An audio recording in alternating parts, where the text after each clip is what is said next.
Robby was a dreamer, pouring every ounce of himself into building a future for him and the girl he gave his heart to. Despite the struggles and empty bank account, he believed his love for Rachel was enough to keep her by his side. But Rachel had other plans. She wasn't interested in potential or promises. She wanted the here and now, and Robby's empty wallet didn't fit into her vision of a perfect life, and dumped him for someone who would offer her the riches. Obsessed with shiny objects and the glitter of wealth, Rachel thought she had it all figured out.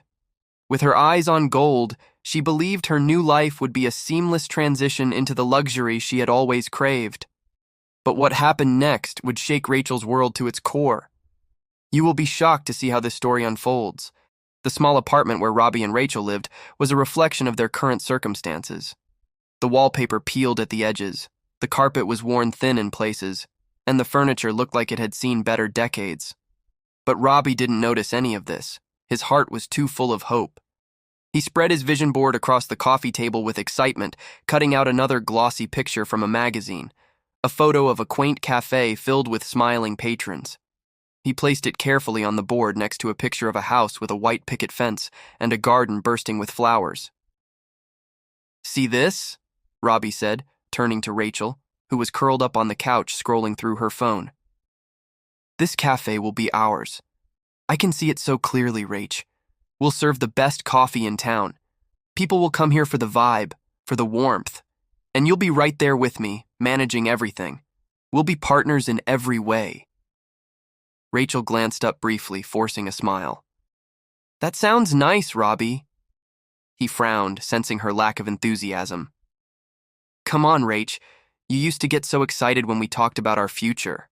What's going on?" Rachel sighed and put her phone down.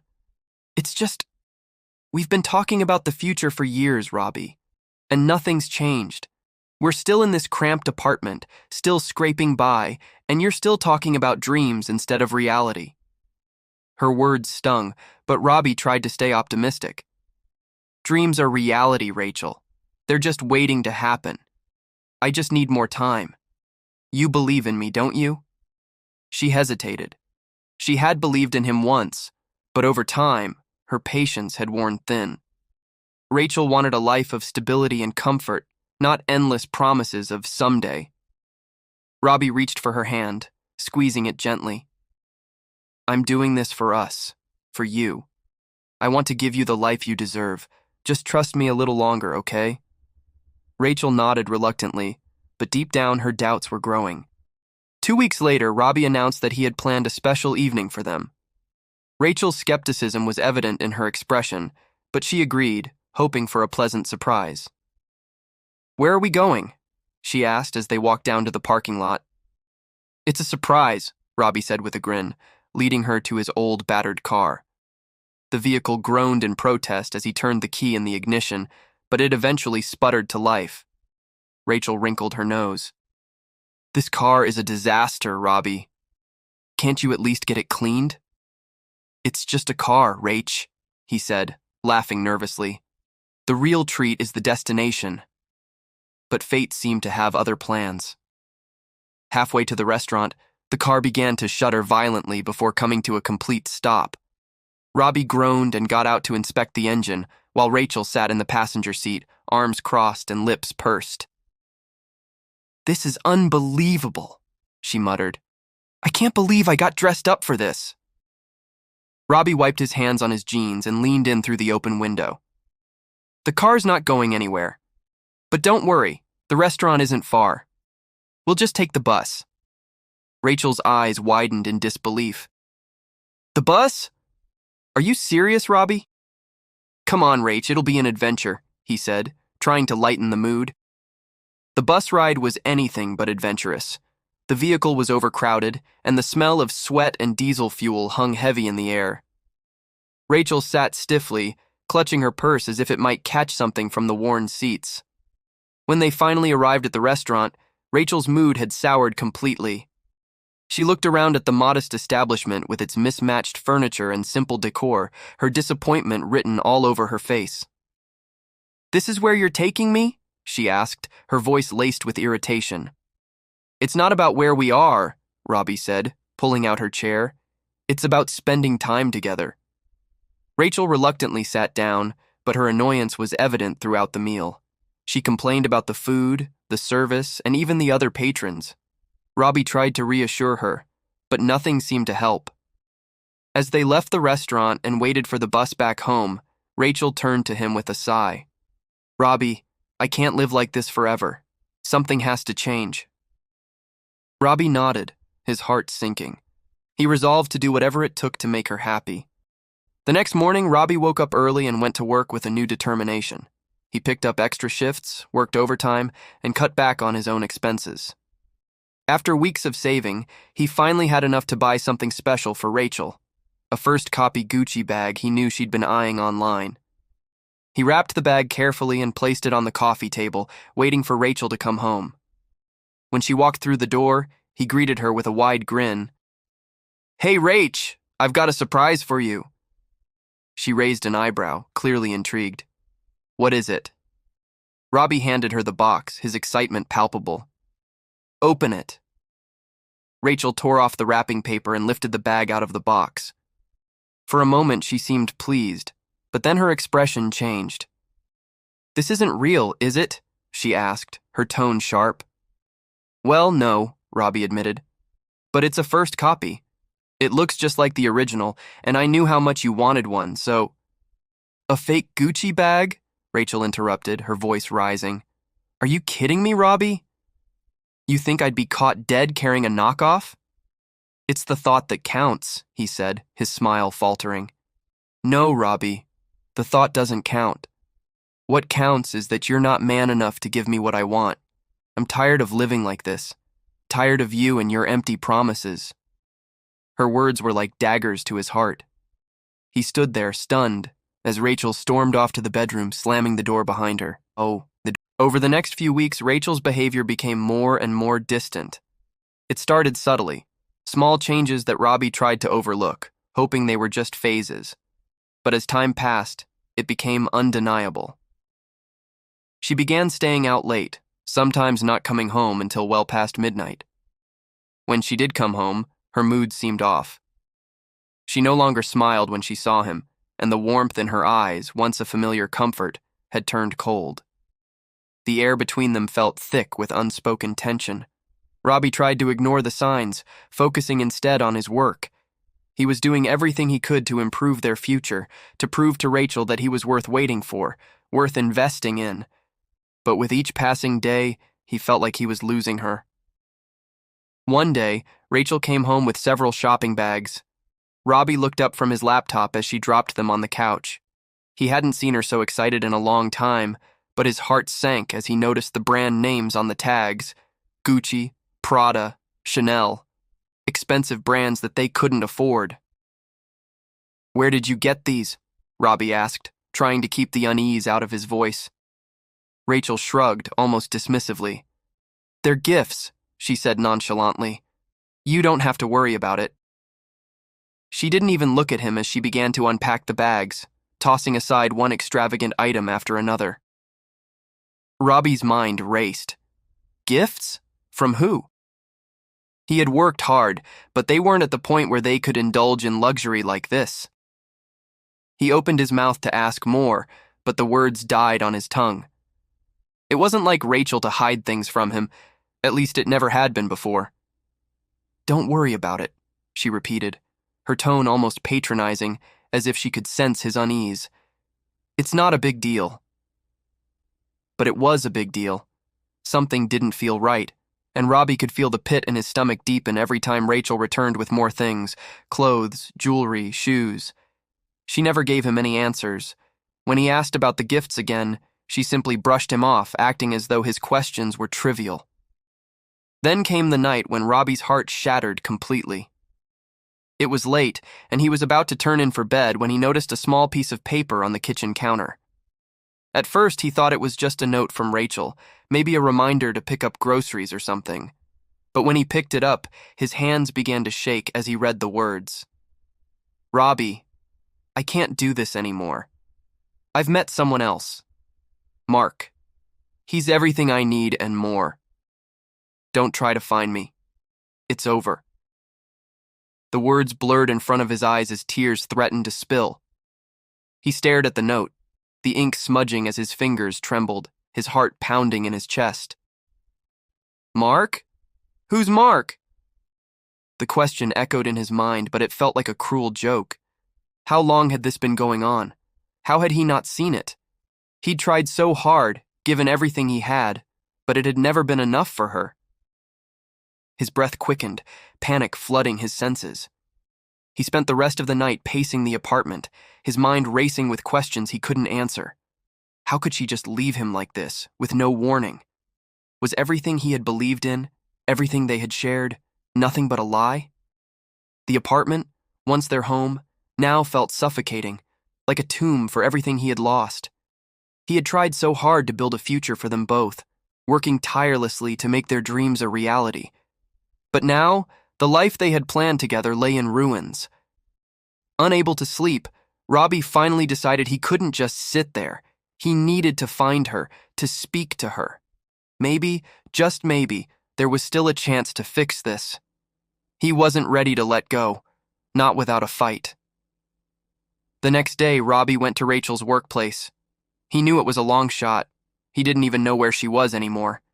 But he had to try. He stood outside, pacing in front of the building, waiting for any sign of her. As he watched the crowd of people pass by, his mind kept racing. But then, he saw her. Rachel stepped out of the glass doors, her high heels clicking on the pavement. She was dressed to the nines, a perfectly tailored coat draped over her shoulders, her hair flowing like it always had. She looked untouchable. But then Robby saw who she was with. A tall, well-dressed man, his arm casually slung over her shoulder. Robby's heart sank. He didn't need to ask who this man was. It was Mark, the one she had chosen over him. "Rachel!" Robby called out, his voice hoarse, raw with emotion. She turned to face him, and for the briefest moment, their eyes locked. But then her expression twisted into something cold, something distant. A scowl replaced the once familiar warmth. "What are you doing here, Robby?" Rachel snapped, clearly annoyed. I wanted to talk," he stammered, his words tumbling out in a rush. He reached out to her, his desperation palpable. "Rachel, please, don't do this. We can still make it work. We can fix things. She laughed bitterly, cutting him off. "Fix things? Oh, Robby, I've spent years waiting for you to fix things. I've waited for you to become the man I needed, but you never did. I'm done waiting. Mark gives me everything you never could, everything I deserve." The words hit him like a punch to the gut. His chest tightened, and for a moment he couldn't breathe. She had already made her choice. And it wasn't him. "I'm not wasting another second of my life on you," Rachel finished, her voice sharp and final. Robby stood frozen as she turned away from him, walking toward the sleek, polished Porsche that was waiting for her. She didn't even look back. The engine roared to life, and with a final glance in his direction, Rachel drove away, leaving Robby standing there, alone, shattered, and heartbroken. That night, Robby sat in his apartment, surrounded by silence, his mind replaying every moment of their relationship. He had given everything he had to her, to them, and it still wasn't enough. His tears came in waves, but no matter how much he cried, the emptiness remained. The hopelessness of it all pressed down on him like a weight he couldn't escape. But then, through the blur of his tears, his eyes fell on his vision board, the one he had created all those months ago. The pictures of the future they had planned, the dreams he had held on to, were still there. The images of success, of wealth, of everything he had promised himself and Rachel. He wiped his eyes, and for the first time in hours, he spoke. His voice trembled, but it was filled with determination. "No," he whispered, his words steady now. "This isn't the end. I will show her. I'll show everyone." Robby knew that his journey was far from over. It had only just begun. The next 3 years were a testament to Robby's determination. He threw himself into his work, learning everything he could about running a business. He networked relentlessly, took risks, and faced setbacks with unwavering resolve. Slowly but surely, his cafe grew into a thriving business. His name began to appear in magazines and newspapers, hailed as a rising star in the industry. One evening, Robby checked into a luxury hotel for a business conference. Robby stepped into the lavish lobby of the Grand Lux Hotel, a place so polished it seemed to gleam under the light of chandeliers. The scent of expensive perfumes mingled with fresh-cut flowers. This was his life now, a world away from the cracked linoleum floors and budget diners of his past. As he moved toward the front desk, a flash of familiarity caught his eye. A woman in a cleaner's uniform crouched on the marble floor, scrubbing furiously. Her shoulders were slumped, her hair tied back hastily. It took Robby a moment to recognize her. Rachel. He froze. Memories surged. Her laughter, her disdain, the letter she left behind, and the sting of humiliation when she stepped out of that Porsche with Mark. She stood, turning toward him, and their eyes met. Rachel's expression shifted from surprise to shock, then to something else. Shame. "Robby?" she said, her voice small. "Rachel," he replied, his tone measured, concealing the storm of emotions within. For a moment there was only silence between them. She took in his tailored suit, the confident air that now surrounded him, and the hotel staff addressing him with deference. You're staying here?" she stammered, her hands clutching the cleaning rag. "Yes," he said, his voice steady. "I'm here for a business summit." Her gaze fell to the floor. "You've done well for yourself." "I worked hard," Robby said simply, his tone carrying a subtle edge. She nodded, awkward and fidgety. "Mark, things didn't work out. He left me. Took everything. She stopped, choking on her words, as if the weight of her decisions was finally crashing down on her. Robby didn't respond immediately. Instead, he studied her. She looked like a shadow of the woman she had been, tired, worn, and far from the glittering vision she had once chased. "I'm sorry to hear that," he said finally, his voice devoid of malice but also of pity. Rachel's eyes searched his, desperation flickering there. "Maybe we could—" Before she could finish, a graceful figure stepped into view. Amy. She wore an elegant yet understated dress, her smile warm and genuine as she approached Robby. "Hey, babe," Amy said, looping her arm through his. She noticed Rachel and paused, her brows knitting slightly. "Oh," Robby said, turning to Amy. "Amy, this is Rachel. We used to know each other." Amy extended a polite hand. "I know who you are. Nice to meet you." Rachel hesitated, staring at Amy's simple elegance. It wasn't the ostentatious glamour she had once flaunted, but something more genuine, more solid. "You're his wife?" "Yes," Amy said with a kind smile. Robby glanced at his watch. "I need to head to the interview soon," he said to Amy. Then, turning to Rachel, he added, "Take care of yourself." As Robby walked away with Amy, Rachel stood rooted to the spot, her mind spinning. Rachel watched Robby and Amy walking away, the sight of their intertwined hands making her stomach churn. She didn't want to let it go. Not like this. Summoning her courage, she called out, "Amy, wait!" Amy stopped, glancing back with a hint of curiosity. Robby paused too, but Amy gestured for him to go ahead. He hesitated, then nodded, disappearing into the elevator. Rachel approached, crossing her arms as she looked Amy up and down. "I need to say something." Amy raised a brow. "All right, I'm listening." Rachel's voice sharpened. "So you're just another gold digger, huh? Clinging to Robby now that he's made it big?" Amy's expression didn't waver, though her lips tightened slightly. "Excuse me?" "You heard me," Rachel said, her tone dripping with bitterness. "Don't act like you're above it. I see what this is, latched onto him when he started showing promise, stuck around for the payday. You're no different from anyone else who wants a piece of his success." Amy tilted her head, her voice calm but firm. "That's quite the accusation. And you know what's funny?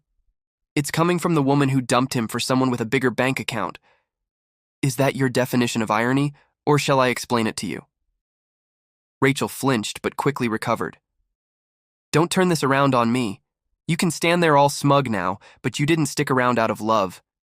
You saw an opportunity and took it. Rachel nodded warily. I know what you're thinking, Amy began. You see the suits, the success, the confidence, and you think that's what makes Robby who he is now. But it's not. Rachel frowned, her pride prickling. What are you talking about? Amy sighed softly, her eyes steady.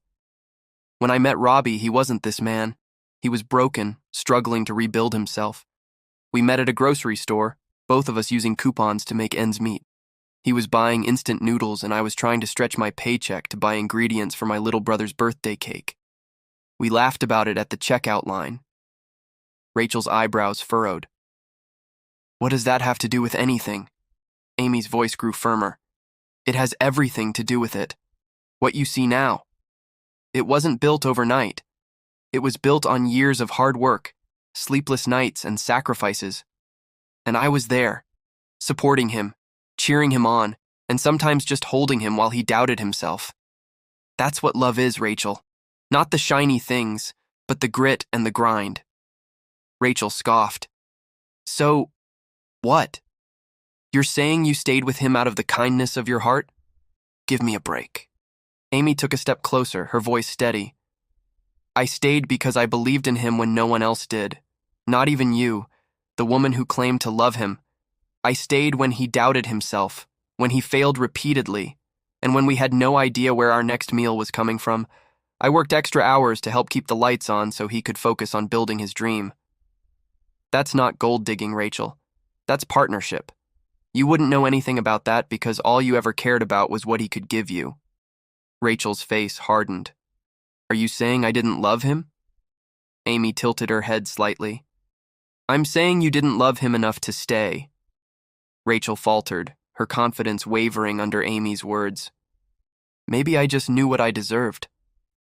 Amy let out a soft, humorless laugh. What you deserved? Let me tell you what Robby deserved. Someone who'd stand by him, not abandon him the second things got tough. You didn't deserve him then, and you don't deserve him now. Rachel opened her mouth to respond, but Amy held up a hand. Save it. I've got nothing to prove to you, but you should know we got here together. So the next time you want to call someone a gold digger, maybe take a long, hard look in the mirror first. Amy turned and walked away, leaving Rachel standing in the hallway, speechless and burning with shame. The words hit Rachel like a slap. Before she could muster a response, Robby returned, walking alongside a famous anchor. His presence exuded confidence, and his smile lit up the room. I told you I can't do this interview without my wife, he said, wrapping an arm around Amy. She's the reason I'm standing here today. Amy beamed at him, and they walked away together, leaving Rachel alone in the corridor. Rachel sank onto a nearby bench, her mind a whirlwind of memories and emotions. She thought of the nights she spent berating Robby for his lack of money, the disdain in her voice as she told him his dreams were pointless. She thought of Mark, his promises of luxury, and how quickly he discarded her when things didn't go his way. The realization hit her like a tidal wave. She had traded a man who loved her unconditionally for fleeting material gain, and now she had nothing. A sharp voice jolted her back to reality. Rachel, room 408 needs to be cleaned immediately, barked a supervisor. Yes, sir, she replied meekly, standing and hurrying toward the service cart. As she pushed the cart down the hallway, her hands trembling, she passed a television in the lobby broadcasting Robby's interview. He was laughing, his arm draped around Amy, as he shared the story of his rise from nothing. I owe it all to my wife, Robby said. She believed in me when no one else did. Together, we built everything you see today. Rachel's chest tightened. Tears blurred her vision as she wheeled the cart into the room, her mind filled with thoughts of what could have been. Rachel worked in silence, scrubbing the bathroom tiles as the voices from the television echoed in her mind. She had once been the center of Robby's world, the muse for his dreams, but her obsession with wealth had cost her everything. As she finished cleaning the room, a new client stormed in, snapping at her for not moving quickly enough. Rachel apologized, her voice barely above a whisper, and hurried to finish her tasks. The echo of her heels on the marble floor sounded hollow, much like the emptiness she now felt inside. In the end, Rachel learned the harshest lesson of all. True wealth isn't measured in gold or luxury, but in love, resilience, and the people who stand by you when the glitter fades.